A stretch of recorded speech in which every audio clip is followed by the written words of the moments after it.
Welcome to the Stewardship Podcast, where your host, financial advisor Andrew Mitchell, talks with industry experts to help you steward your time, talents, and money.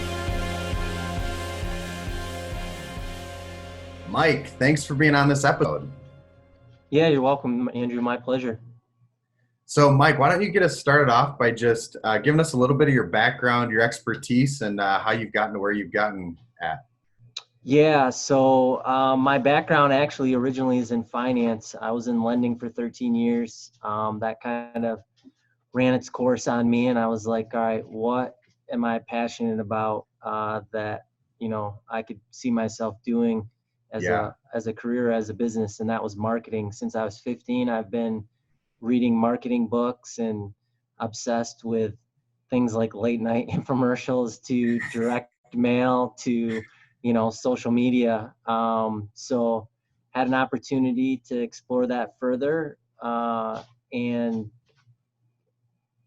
started doing some stuff with LinkedIn, and then that evolved to somebody asking me if I could apply those same skills on Facebook, and I wasn't sure, but I was like, I could figure it out if you want to pay me for my time. And we came to an agreement where they did, and we just exchanged services. So I figured it out and applied it to their business, and that kind of moved me to my next level. And now we service clients all over the country in various niches, helping them use social media to bring in more sales opportunities for their business. Great. I'm pretty sure it's not normal for a 15-year-old to be reading marketing books. Yeah, it's probably not. It was really, my grandpa had been an entrepreneur his whole life. He was a builder primarily. Okay. Owned his own company, and I went to him and I wanted him to teach me, because he owned rentals, and he owned like a 30-unit apartment complex and stuff. And I was like, could you teach me? And he's like, you don't want to get into that business. He kind of just blew me off, and I'm like, okay, well, I'll figure it out myself. So I bought this. I think it was Russ Whitney was this guy who was an investor, and he came out with this like home course and this book on how to do it. And I saw it late night on an infomercial. I'm like, there you go. I got some money, borrowed my grandma's debit card or credit card and ordered that, and just started devouring that type of stuff. So that's great. I feel like that really shows the true passion behind something like that. That's great. Can you just kind of start us off by giving us just your definition of marketing? What would you consider marketing? Yeah, so that's a great question, right? Because I think some people get marketing and sales confused. And I think marketing is anything that you're deploying that brings in opportunities for you then to make sales. So underneath marketing, that can be a broad term, and they're a big umbrella. And some people are like, well, I'm just going to do a lot of branding. And if I do branding, then people will recognize me, and then they'll want to do business with me. A little bit of that is true. But for the most part, if you're a small to medium-sized business, it's not true. You really do have to not only get out there so that you can be seen, but you do have to have calls to action and be intentional with asking for the business. Not everyone can be a Coca-Cola or a Pepsi and have a $1 billion marketing budget and just know if they put a message out there, people are going to come and buy more product, unfortunately. Yeah.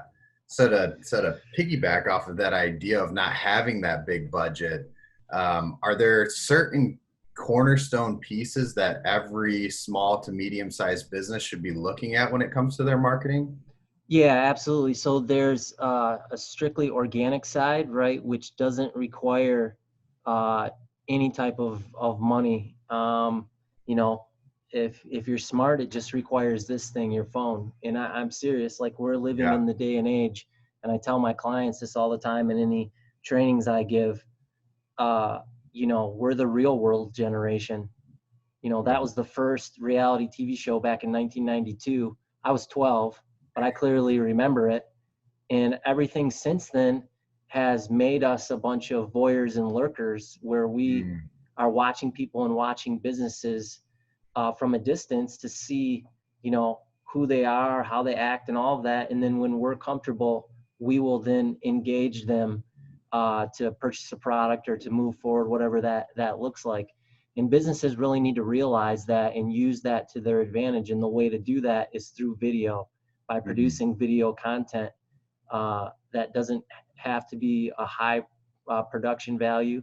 Literally, it can be with your cell phone, explaining your products or explaining your services, sharing your life, right? Like what you do outside of business, out in the community and stuff. And that can be done for free. And that will actually drive business. If you're talking about going the paid route, typically people are using some sort of paid advertising, whether that's Facebook, Google pay-per-click, or YouTube or some of the other outlets. It really depends on what your price point is in your business and what you're selling at, and then what you hope to accomplish. So to give you an idea, we primarily, most of our clients are in the real estate space. So when you're talking about like an individual agent, they may have a budget of $300 to $500.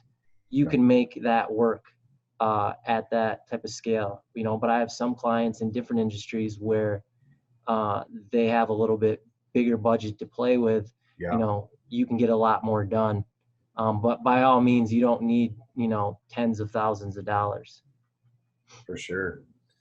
Can you give us some steps if somebody's sitting there thinking, this all sounds great, I'd love to record a video for free, or I've got a few $100s that I want to, or a few $1,000s maybe even, that I want to start putting towards my marketing.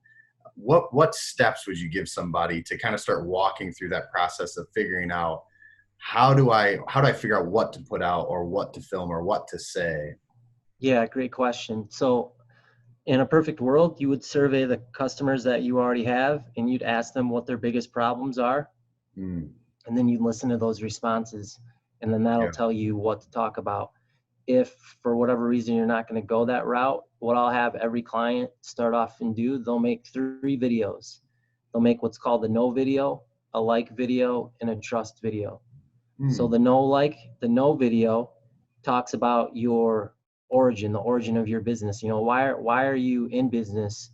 How did you come up with the name of your company? What's the backstory there? Were you a single mom and you needed more time and flexibility with your kids, but also needed the ability to not have a ceiling on your income? I don't know. Are you a 3rd generation business owner and your grandpa started it, and you remember, as a kid going into the business and seeing grandpa interact with, clients, and you're like, that's cool. I want to do that one day. So you're basically just sharing, that story behind that. Then there's the like video. The like video is taking them a little bit deeper into your world. Remember, people are out there, watching from a distance. Yeah. So share something that you're passionate about in your life that doesn't have to necessarily do with business. So I've had clients that have been passionate about animals. One comes to mind, they talked about all the opportunities to rescue animals in their area and how to get involved. I've had people passionate about food. Like, I'm a little bit of a foodie myself. So, you could go to your favorite restaurant and talk about things that are on the menu and what you recommend. Maybe you interview the restaurant owner. So that's an idea of a like video, is just to go a little bit deeper. And then there's a trust video. This is where you finally get to show your expertise in what you do. And everybody knows the top 3 or 4 questions they're always going to get asked by every single client. That's typically what I'll recommend they start with in their trust video. Take 1 or 2 of those and explain those things, why they're important, why somebody would want to think about that. Ideally, you want your marketing to do 80% of the heavy lifting, so that by the time someone comes to you or reaches out to your business, they kind of have an idea what to expect. They just need a little bit of reassurance from you, and then for you to then lead them to what's going to work best for them. But you can record those 3 videos and you can put those out there on your Facebook page without having to pay any money. And then I would share them to your personal page because they'll get more reach from there. Okay. But if you want to be savvy and you do got a couple $100, you could absolutely put a little bit of spend behind them. And for, $2, $3 a day, we have some clients that are getting thousands, if not tens of thousands of views on these different videos, you know, just exposing their brand to people who otherwise wouldn't know anything about them. Awesome. Those are great takeaways right away. That's good stuff. Um, is there at all a strategy that, you know, after you've made these videos, how to post them on, is it just Facebook, or would you do LinkedIn or some of the other things as well? Or yeah, talk us through Yeah, that a little bit. absolutely. Yeah, I'd put them on every social platform that you have a presence on or that you want to Mm, have a presence on. Remember, it's about consistency too. yeah, So if you're going to take this route, it's not just I make these 3 videos and that's it. You yeah, want to come up with a content plan. So we'll have clients, depending on, you know, time and availability, maps things out. So that could be, you know, you might be an overachiever and come up with a plan where you're posting something every day, or you yeah, may be like some clients and it's like, hey, I'm just going to do 1 video a week, but here's every week, this is the topic I'm going to talk about. And then they'll yeah. have, I find it I find it best for time management to just have a day where you're like, okay, this is the day I record the video. This is Mhm. the day I spend a little bit of time editing. And then this is the day that I post it. And people want to see consistency. As far as the strategy with the 3 videos, absolutely there's a higher strategy.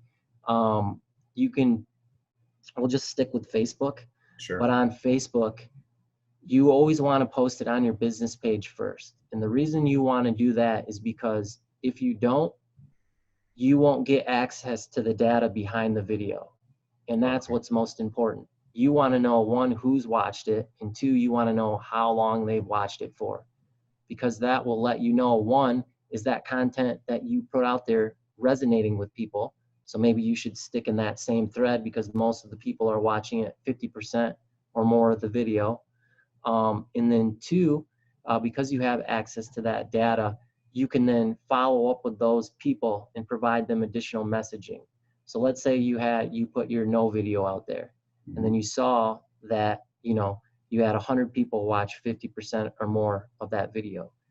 You know that those 100 people, if they were willing with attention spans today to watch 50% of that video, that they like that topic, and more than Yeah. likely they like you, right? Hmm. From that. Yeah. So now Facebook will give you the data on the 50 people that have watched that, and you can say, hey, Facebook, on their back end, I want to show now this second video to only those 50 people.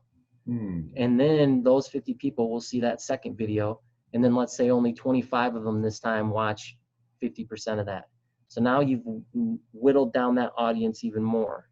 So then now you show that 25 people your trust video. And let's say 15 watch the trust video. You got them. If they've sat through 3 videos and they've watched more than 50%, they like you and they like what you have to talk about. Now you run a 4th piece in front of them, which is some sort of call to action for them Sure. to jump on a call with you to discuss your services. Maybe you're selling a product. So finally it's like, you know, we have this product, it's on sale, whatever that needs to look like. But yeah, it's all about building audiences and then segmenting those audiences and then presenting your offer to those people who are from the data tell us that they're most interested in you and what you're talking about. For sure. No, Yeah, that's turning good stuff. cold audiences into warm audiences. Hmm.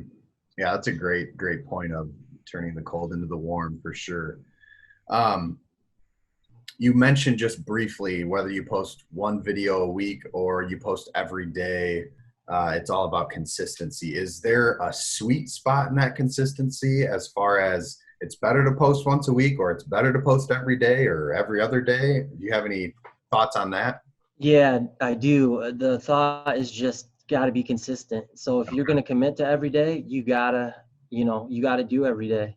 Yeah. If you're going to commit to, hey, Monday at 4 p.m., this is when my videos are posted. Okay, you need to be consistent with that. All the data is shown that all the influencers, the YouTubers, the guys, the people with big followings on Facebook, Yeah. any social media platform, it's all because of consistency. It's not necessarily about the content at first, but the consistency to build that audience. And then think about social media as like each platform is like a separate channel, right? Your own TV channel. Hmm. And there's going to be certain people that like certain channels. So if you figure out, where your audience is on those channels, Yeah. ideally that's where you want to be. My clients, for the majority of them, we're not posting stuff on Pinterest because their clientele isn't necessarily going to be there. Yeah, But, Facebook and YouTube, absolutely. So. for sure. No, that's good. I want to transition a little bit from talking about just general marketing to talking about marketing through this crisis that we're going through. Mhm. And I'm sure there's going to be another one at some point in time where individual businesses are going to go through crisis. Are there principles that change as we're going through this stress, kind of this crucible of time, and the economy's kind of receding a little bit, and there's numbers and stuff to go along with that? But do you have any thoughts about this idea of marketing through a crisis? Yeah, money doesn't disappear, right? It just changes Sure. hands to Yeah. who has it. And I think what this last crisis has really shown us is like, it's like the tide came in and then the tide came out, and a lot of business owners didn't have a presence online or Yeah. an online strategy. So when their brick and mortar got shut down, they were at the mercy of the crisis. Whereas the clients that had an online presence, they were either able to increase business, keep business going at the same pace, or even if it was, a little bit less, not be completely crippled because people couldn't walk into their shop Yeah. and do business with them. So absolutely, and moving forward, especially with the generations that are coming up behind us. Think about that for a second. I think about my daughter. She's 9. Hmm. She's never known a time in her life without some sort of screen, whether it's TV screen, Yeah. computer screen. My wife's got an Apple Watch. Their world is screens, and they're being conditioned by all these big companies, Amazon, uh, you know, um, what's the ride share, Uber, all these Yeah. companies. Hey, I turn to my phone first and I go online to find something Yeah. before I actually, you know, look in my community and, and try to see what's out there. So I'm not saying it's right or wrong. I'm just saying it is what it is. So Sure. you can either get on that train and take advantage of it, or you can, I guess, dig your heels in and hope you survive when things like this happen. Yeah. So are you seeing any other trends as far as that goes? I mean, it sounds like people shifting online is a huge trend right now. I've seen the same thing, so I can definitely agree with that. But are you seeing other trends as far as marketing goes during this time? Yeah, people are pulling out of traditional media Mm. because, so like, what made Amazon so powerful in its first few years is that Jeff Bezos realized that there was a ton of, how would I say this, unappreciated attention on Google pay-per-click. Like Mm. back then, clicks were 1 cent, 2 cents, 3 cents. Sure. So if you were doing it right, there was a lot of profitability there in running that. Now that's become a crowded space, and it's a lot harder to make those numbers work for a lot of businesses. But the thing is Facebook is now at the same point where Google was then, Okay. where the value of being able to post a video and only pay 1 cent to 3 cents to have it shown to somebody, especially a targeted audience that they're Yeah. looking for whatever you have to offer. Um, you can't get that with any other medium. You can't get that with TV, not with radio, not with Yeah. print, not with a billboard. I mean, I tell my clients all the time, that are in the real estate industry, they'll pay $1,500 for a billboard, and it'll be in one location, and they're at the mercy of whoever goes by that. So whether it's the guy driving to work and he might want to sell his house, but is he going to pull over and write that realtor's phone number down so he doesn't Mm. forget it? Or is he going to have to hope he remembers it by the time he gets to his office and he doesn't have anything else distracting him? Yeah. Whereas in social media, you can pay $1 and have that go out, you know, to the equivalent of the same amount of people, but be targeted. These are people that are searching actively for real estate, because Facebook Yeah. has all this information that they can share with you. And you can put that in front of them, and then it won't be just a one-time thing. You can keep going back and back and back and back and back in front of them so that they don't forget about you at 1/10 the cost. So Yeah. a lot of businesses are realizing that it's a no-brainer. So they're shifting their budgets from these other mediums into social media. One thing I've heard from a lot of businesses, kind of to piggyback off of what you were just saying, is that a lot of businesses are cutting their marketing budget, or they're cutting their sales budget, or whatever it is. Would you say that this is an opportunity for them to save some costs on their marketing, or do you think they should keep the same marketing budget that they have and just do something different with it to be more effective? Yeah, that's a great question. I guess that depends on what they're doing and if it's Sure. working, that's how I would approach it. But so when all this hit, we had some clients who, for rightfully so, they freaked out. They didn't know what was going to happen. So they're like, hey, I just got to do nothing until I know. No problem. Whereas we had other business owners who were like, okay, this is my opportunity to take market share at a much lower cost than what I would normally be paying as people are exiting the space and being conservative. So in that case, we were looking at what was working best for them, and then that's where they were deploying additional funds. Okay. And I think that's in my opinion, that's the approach you got to take. What are you currently doing, and what is bringing you back a return? Everything else cut out, and then the top three things that are bringing you back a return, that's where I would pour the budget into.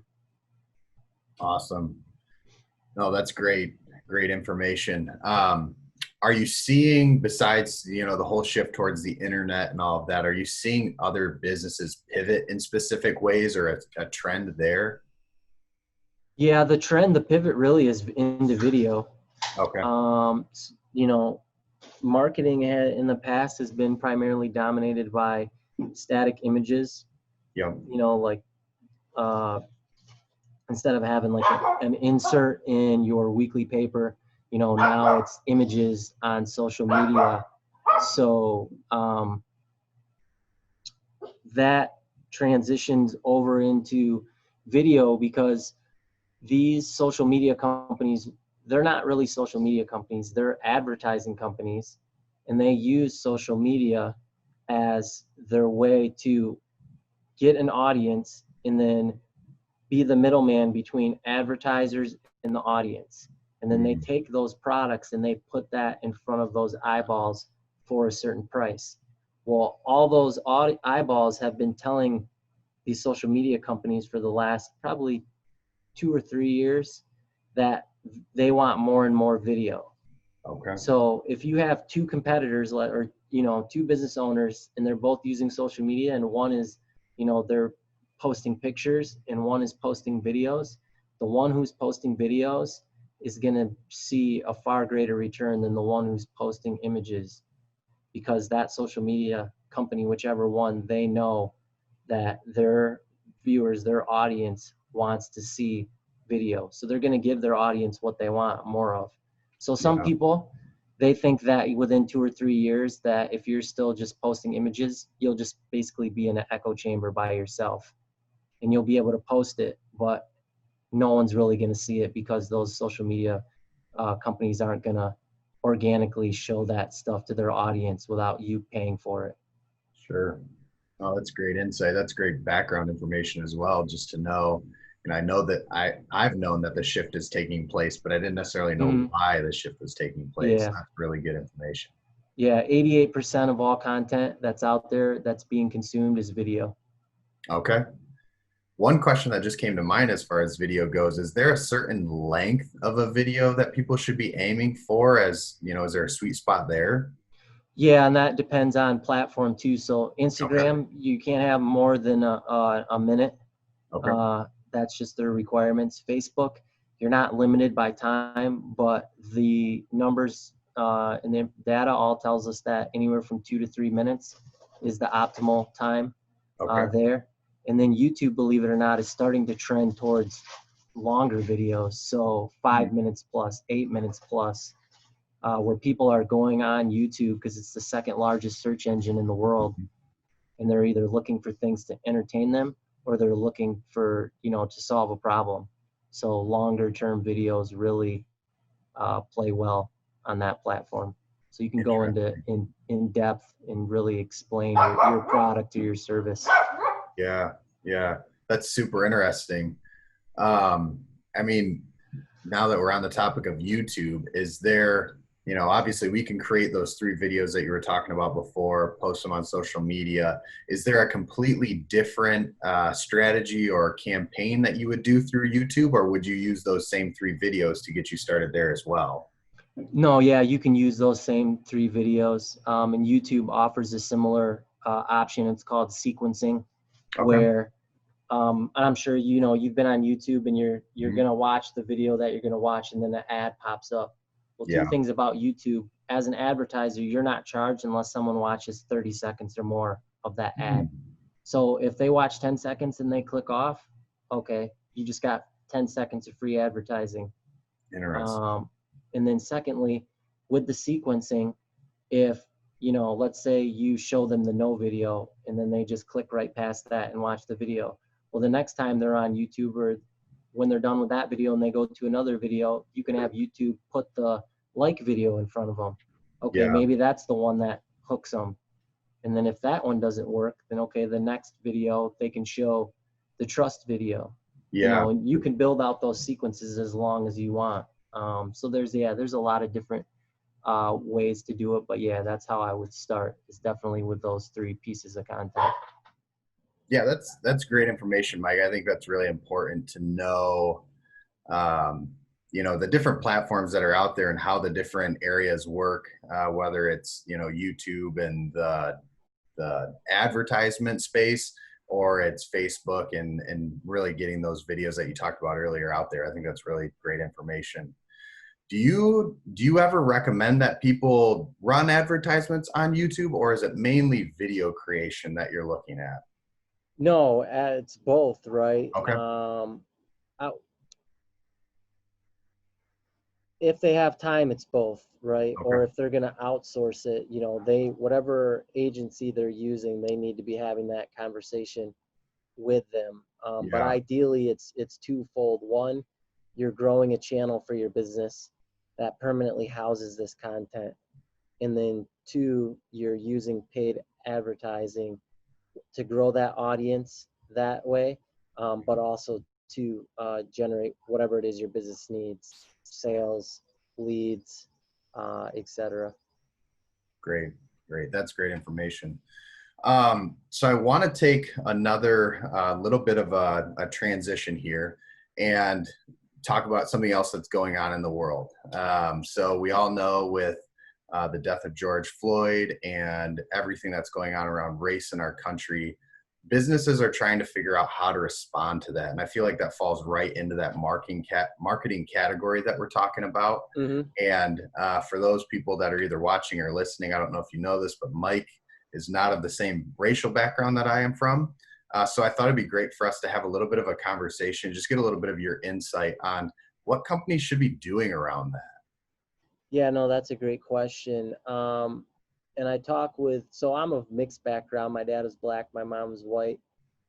So it's given me an interesting perspective For sure. when all this has gone down, and talking with people of all different races, and especially people of color. I think that the thing that keeps coming up is they're noticing businesses are championing, I can't say that word. Championing. Yeah, I Yeah, can't there say it you either go. now. They're getting on board with, the conversation that people have been trying to have in calling for change. Yeah. But the back room talk about that is it going to last, or is this, just a dog and pony show? And For I think sure. businesses really have to be cognizant of that, and really think long and hard about that. And the smart ones, they'll be like, yeah, things need to change. And if Hmm. we're going to put out a message or any type of messaging to go along with that, that we can't just talk the talk. We got to walk the walk. For sure. I think that's where we're at actually in the world. And unfortunately, the burden isn't on people of color. The burden is on the businesses who are willing to get alongside that, and realize the issue, and actually, one, put their money where their mouth is, but two, actually follow through. And I have a client who's actually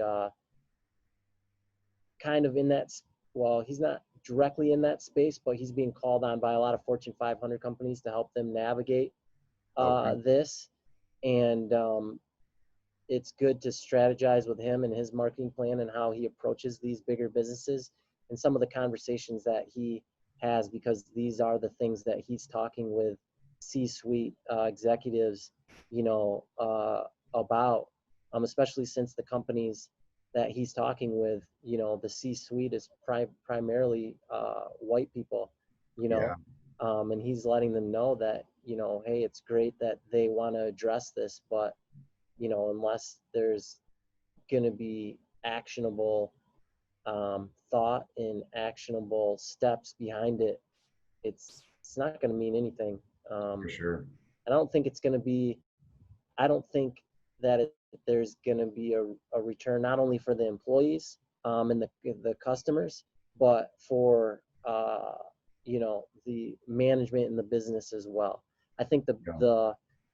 the businesses that really, advantage is not the right word, but it's the only word I can think of. The businesses that want to take advantage of, unfortunately, where we find ourselves at, and really make a difference in their communities and have that come back to them in the form of either social capital or dollars. Yeah. They're gonna not just walk the walk, but they're gonna talk the talk. Yeah, that makes sense. So essentially what I hear you saying is if you're going to make a statement, you've got to be willing to make a change. Yeah, what protocols, what things are you doing in your business to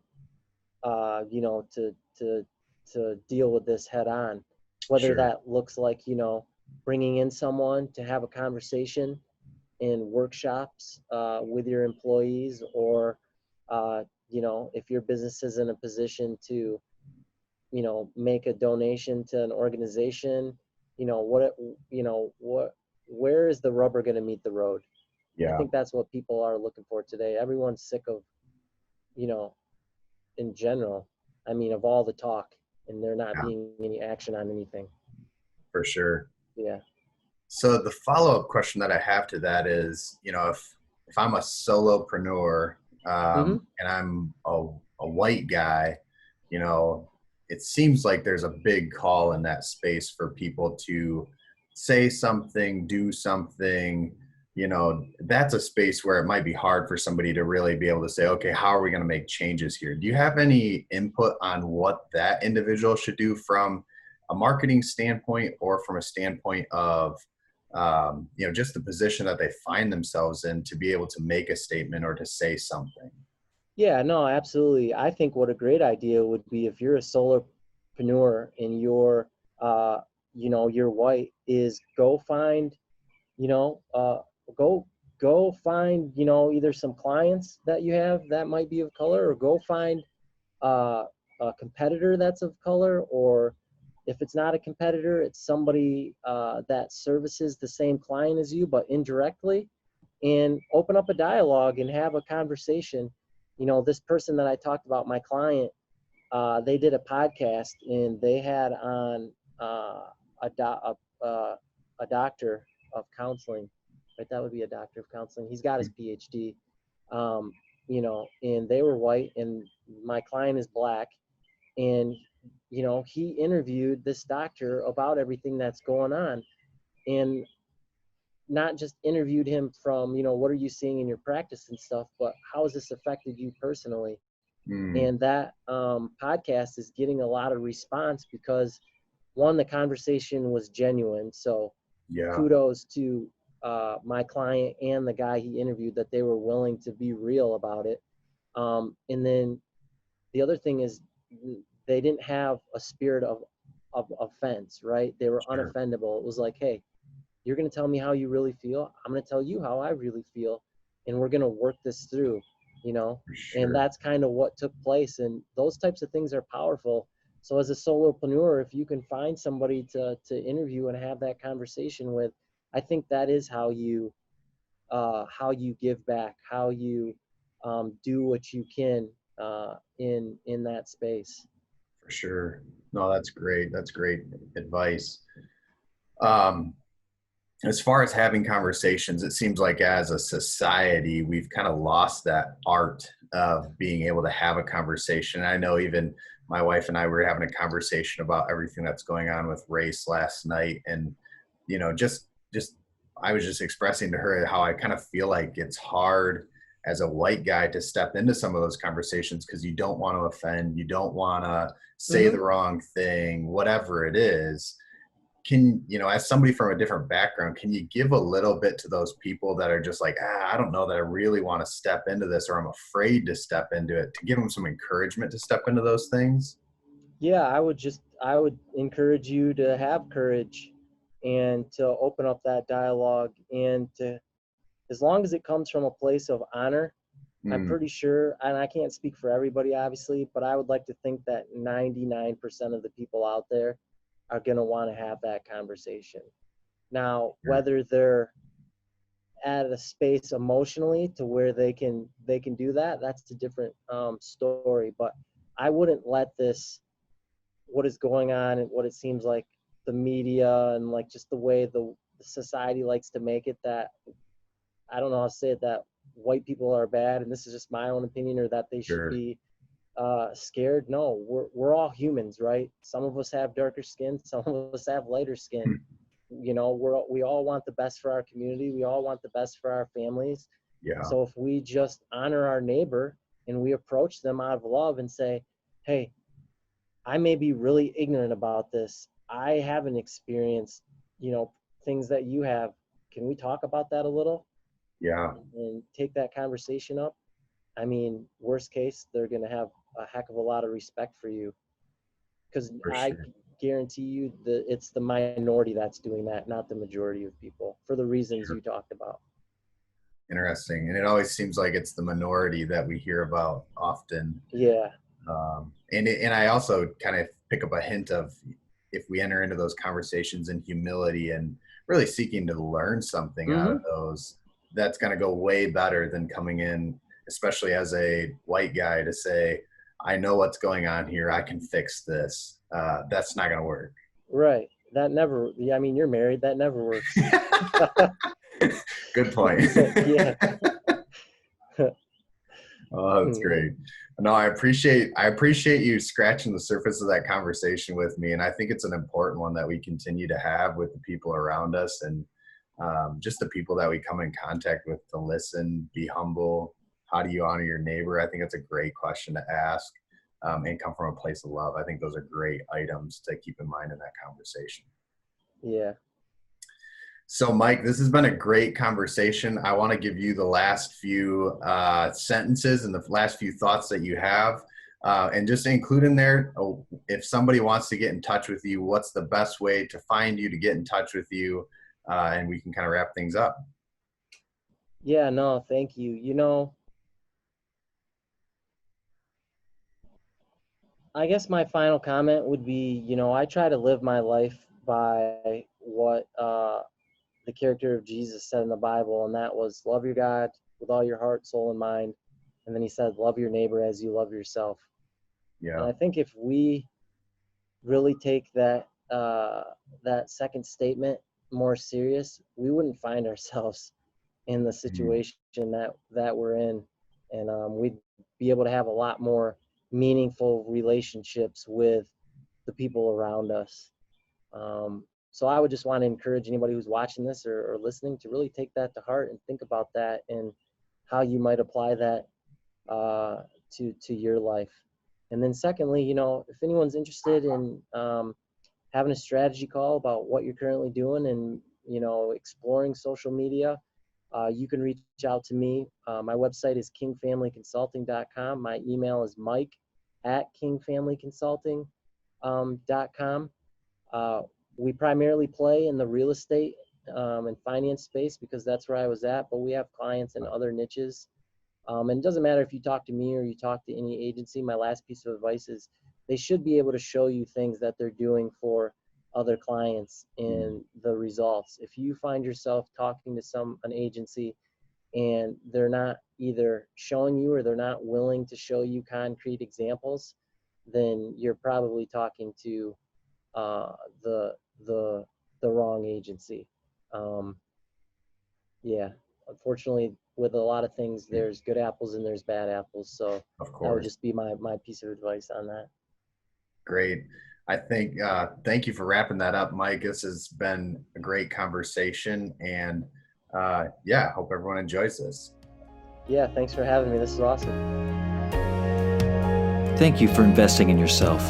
Remember to connect with us on Facebook by searching The Stewardship Podcast or email us at thestewardshippodcast@gmail.com. Do you have an interest in connecting with Andrew? Find him on LinkedIn or Facebook, and make sure to join us for the next episode.